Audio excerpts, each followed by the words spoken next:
Let me actually show you what happens to your body when you lose weight on Ozempic. Let's say you originally weighed 250 pounds. You start the drug over 68 weeks and you end up losing on an average about 50 pounds. 40 pounds of what you lost, it is not fat, it's actually muscle. So you lost 30 pounds of fat, but you also lost 20 pounds of muscle.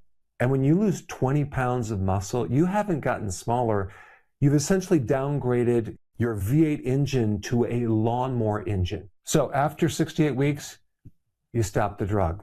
And then within a year, the clinical trials show that you will gain back 2/3 of the weight that you lost. But here's the part that should terrify you.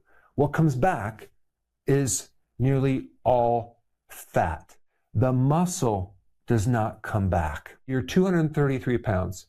You lost a total of 17 pounds, but all of that was muscle, not fat. So that puts the person in a situation where now their metabolic machine is even slower than when they started.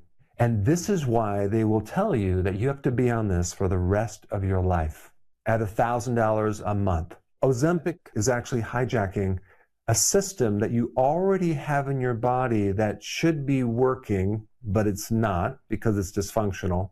I'm going to show you how to use that system that's already in place. Before I show you the full system that Ozempic is borrowing from, I'm going to show you a very simple and powerful thing that you can do starting at your next meal. The first thing that you should do when you eat is you should eat a combination of protein and fiber, back and forth. Don't eat all the protein and then start on the fiber. Eat a little bit of protein, a little fiber, a little protein, a little fiber. There's some clinical trials that show that that can actually reduce your blood sugar spikes by 29 to 40%. I mean, I don't even know any supplements that can come close to that data. It's just a simple hack and a simple thing that anyone can do. All right, so now let's show you how the GLP-1 system works. Inside your digestive system, you have these specialized cells called L cells. And on these cells, you have these tiny little sensors. And there's various things that can press them to create an effect and increase this thing called GLP-1. When you take something like Ozempic, you're taking a synthetic version of this that's bypassing all of this and not just pressing one of those buttons. It is really keeping it pressed for like an entire week. And typically what a GLP-1 is doing is three things. It's telling the brain, I am full. Number two, it's releasing insulin. So if there are some blood sugar problems, it's going to go in there and remove that. And number three, it's going to slow the digestion, okay? So the food doesn't dump too fast. So this is one of the systems that the body uses to maintain healthy weight. But here's the problem. In most people today, this system is broken. You have a problem with the whole insulin situation, and the food could actually move too fast through the digestive tract. So Ozempic comes in there and creates a super powerful effect to bypass everything and very powerfully push that button to make sure that you're triggering GLP-1 and at doses that you would normally never produce. And that's why you have a lot of the side effects. So the big question is there a way to fix this system? And the answer is yes. And I'm going to show you exactly how to do that with a very specific protocol based on real science. The company behind Ozempic and Wegovy generated over $20 billion in a single year. Their stock price tripled. Their internal strategy was not to cure obesity. It was to create lifetime patience. And so the drug companies, with the backing of the FDA, have now kind of encouraged people to never come off this drug. Why can't we just show people how to activate their own system without the drug, without the $1,000 a month revenue stream? So let's dive into how to activate this system without Ozempic. So without getting too technical into the science and talking about the specific receptors, I'm just going to give these a number, okay? So the first two receptors, which you don't need to know the name, are triggered by something called short-chain fatty acids. Your microbes will ferment fiber and turn it into acetic acid. And this is why apple cider vinegar and some of these short-chain fatty acids have the capacity to trigger these first two buttons. Now, does it compare to GLP-1? No. It's a tiny effect. But if we stack all of these together, we can create a bigger effect. In this category right here, we have fermented foods like sauerkraut. We also have apple cider vinegar. But if you think about it, if you're taking apple cider vinegar diluted in water, you're creating a very short little press on one of those buttons versus consuming fiber with each meal. Because when these microbes break down fiber, it's going to turn into small chain fatty acids. And that's going to create a much bigger effect than just drinking a little apple cider vinegar. And we'll come back to fiber in a little bit. But then we have the third, fourth, and fifth buttons. Those are activated by certain fats, omega-3 fats. Fish oil, cod liver oil. We also have olive oil, and we have avocado oil. And also, as a side note, Ouzempic only triggers one of these buttons. And yes, it triggers it pretty hard, but what I'm talking about right now is how to trigger all 8. Number 6 and 7 are amino acids, okay? I'm talking about high quality animal protein. Triggers the L cell and activates GLP-1.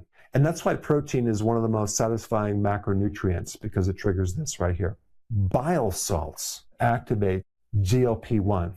And also I learned that bile salts not only activate GLP-1, but they have the ability to increase more of these L cells in your digestive system, which makes your L cells more sensitive to GLP-1. And then I looked at certain types of bile salts, right? And I found TUFCA being one that can actually create a significant effect.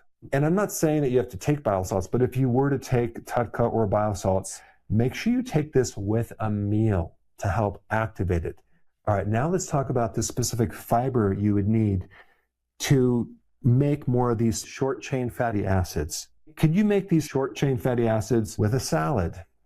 Unfortunately, not very much. I'm not recommending not to have it, but it's not something that's going to be very significant to produce this right here and activate the L cell. Why? Because it's not the right type of fiber for the microbe to convert into this short-chain fatty acid. And by the way, this is what feeds the colon cells. And again, we come right back to the microbe. The microbes have helped us in so many different ways for our health, even helping us with weight loss. You don't want to just have any old fiber. It has to be a specific type of fiber, okay? And so let's go through the list of the types of fibers that can help increase this right here. All right, let's start from the top. Inulin, which is a fiber in garlic and onions, is very, very powerful in making this right here. So you might want to just add garlic and onion to a lot of your foods. So we have garlic, onions, leek, asparagus, artichoke, flaxseed, chia seed. You can maybe put that in some shake with some kefir, something like that. And then the fiber in avocado. But instead of the salad, what you should probably use as your salad is sauerkraut. 1 teaspoon of sauerkraut can be way better than a big salad if you're trying to activate your GLP-1. It already has in it short-chain fatty acids from the microbes that are breaking it down. Second, it gives you live bacteria, lactobacillus, which is part of the gut microbiome. And then third, you have the fiber, okay, cabbage itself, which is the raw material to feed the microbes. So the fiber in cabbage is a good fiber to actually activate this. So honestly, if I were you, if you wanted to mimic this, I would have at least a tablespoon of sauerkraut with everything you eat. And remember, consume your protein with fiber. So even with me, what I do is if I'm going to have like a burger, I'll put the sauerkraut on the burger and I'll eat it together. Or you could put the onions with the burger and eat that together, or onions with eggs and eat that together. Or you could mix the avocado with the egg or the avocado with your meat and eat it together. So I wanted to step back for a moment and look at the big picture. Here's what the broken system is doing to our body. We develop diabetes, we get a fatty liver, and this is why we're hungry all the time, and we crave certain things, and we have blood sugar issues. All of those things are downstream, okay? They're over here. And this is where medicine treats people. This is what they focus on. Even obesity, they'll tell you that that is a primary cause when it's really not. It's somewhere in the middle right here. Like even visceral fat. Yes, it is true that visceral fat creates problems with inflammation and it creates toxicity in your body and it can actually worsen insulin resistance, but it's not at the root cause. It's right in the middle right here. And they're telling you that, well, that's the cause and we have to treat that. But in reality, it's late on the chain of events. Unfortunately, medicine does not look at root causes. They do not focus on lifestyle changes. And this is the problem with Ozumbek. It's focusing on something way downstream. It literally takes 10 to 15 to 20 years before you get pre-diabetes. Okay, so this insulin resistance has to be brewing in the oven for many, many years before you even come over here. And so if we go backwards right here, this is where we need to focus on ultra-processed foods, a sedentary life. The food is too abundant and too available, so literally we're grazing 24/7 because the food is in our face. So all of the things I told you are going right back to down over here to the root cause. These are lifestyle changes.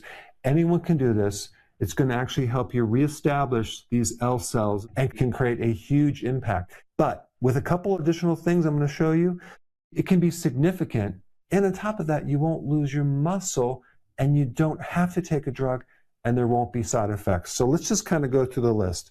Number one, I would highly recommend that you eat a little protein, a little fiber, a little protein, a little fiber. Eat these together as the first thing that you do. Number two, ditch the starches and the sugars. When you start decreasing the refined carbohydrates, you're going to adapt to your fat, burning your own fat, and your appetite is going to go away just from this right here. I highly recommend that you walk after your meals. Not only are you going to burn off any sugar in your bloodstream, but you're going to reduce your stress. Walking reduces stress, which is going to automatically help you sleep. And number four, probably the most important, that should be up here, 1 to 2 meals only per day, no eating between the meals, and especially at night, no snacking. After dinner, put a little sign on your refrigerator that says the kitchen is closed.